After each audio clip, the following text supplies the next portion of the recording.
Жалпы мамандар айтады, чеснокты күніне мынандай бір ғана головкасын, не болмаса 2 головкасын, егер сізде төзімділік, жаңағы ағзаның қорыту процесі дұрыс болса, осында 2 головкасын ғана пайдалану жеткілік.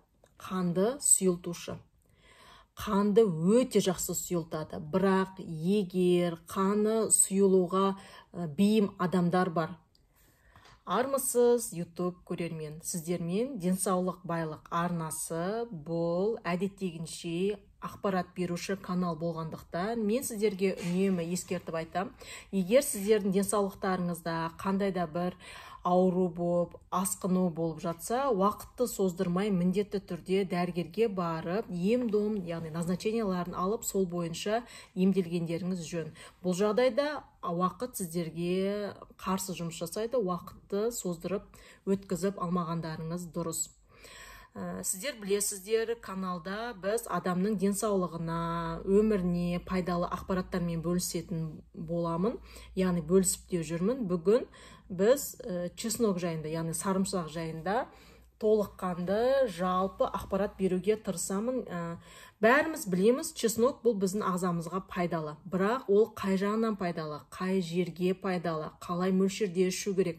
Сол жайында біраз ақпараттар беріп айтып өтетін боламын.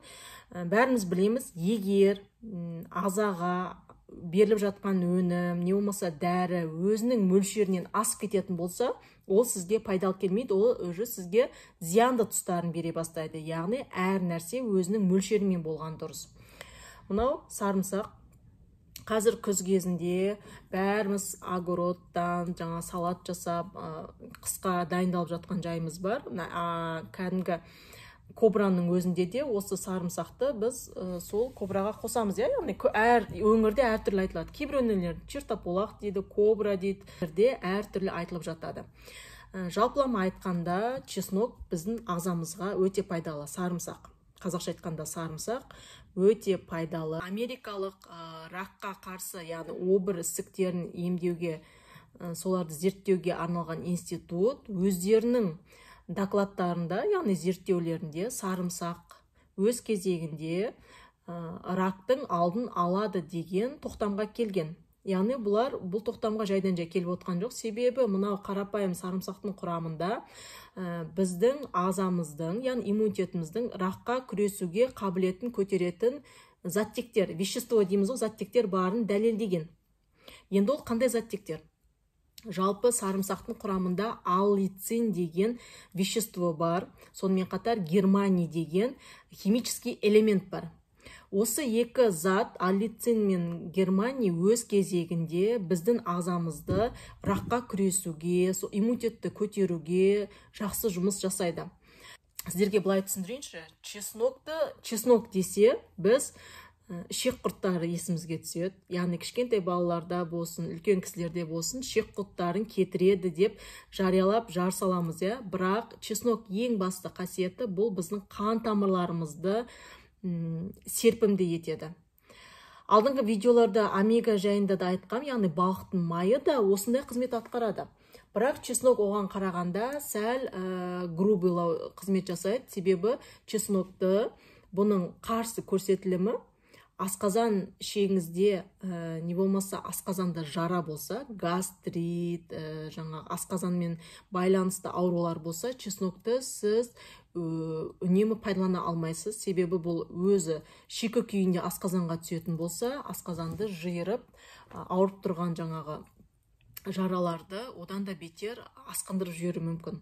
Осы жайында чеснок сәл бізге өзінің қарсы көрсетілімдерін көрсетеді. Бірақ заман өте, технологиялар дамудың арқасында бұл чеснокты шикілей болса да, бірақ капсулаға салу арқылы көп компаниялар бізге бұл өнімдерді ұсынып отыр. Жалпы жарайды, ол жайында мен соңында айта кетермін.